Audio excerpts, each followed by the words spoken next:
let's talk about Total War Warhammer III. Now it's been released to mixed reviews, which is surprising because Total War II was a success. But why was it a success? Well, Total War I, and we have to go back to the beginning for this, was released with a campaign that was absolutely abysmal and people demanded they change it or fix it. Anyhow, what they chose to do was, instead of fixing it, they made a brand new game, Warhammer Total War II, and added Mortal Empires to that.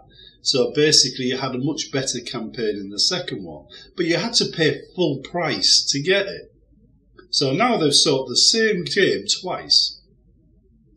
Now the first game I never played because quite frankly it was trash because of the campaign.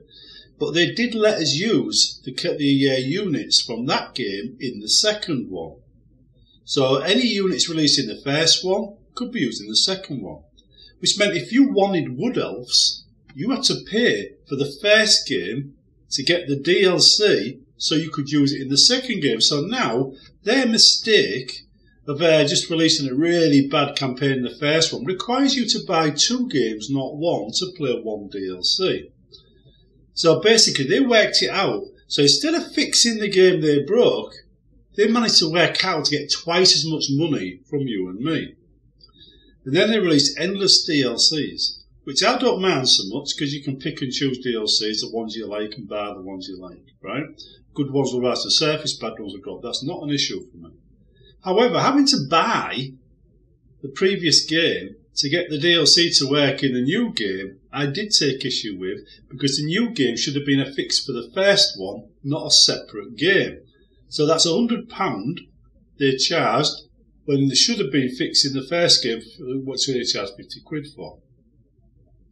Now, we come across the Warhammer Total War III. Guess what? They've released it in exactly the same state as Warhammer I, i.e. a really bad campaign focusing on one particular race, and doesn't give you the freedom to do what you want. So it's getting slayed. It's got mixed reviews, 27,000 mixed reviews so far. Now if we go down and we read some of the comments, you'll see here, finally completed the campaign to the end, and I can say with 100% confidence this is terrible.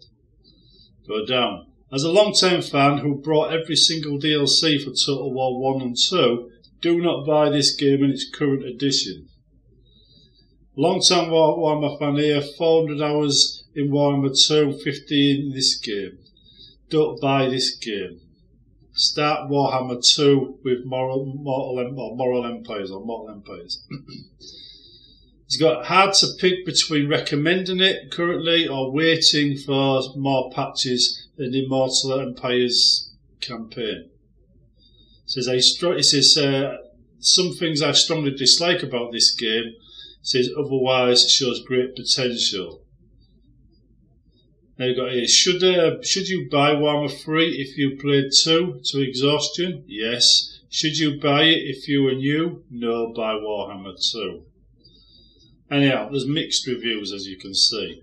But the fact that it's got the same mistake as 1 means they're either going to be releasing a Warhammer 2 to fix, or Warhammer 4 to fix it, or they're going to learn from their lesson of releasing a separate game to fix the first one and actually fix it in this. But there's talk in the comments about a future patch with Mortal Empires in it, so I'm assuming they know there's one coming down the path because I don't.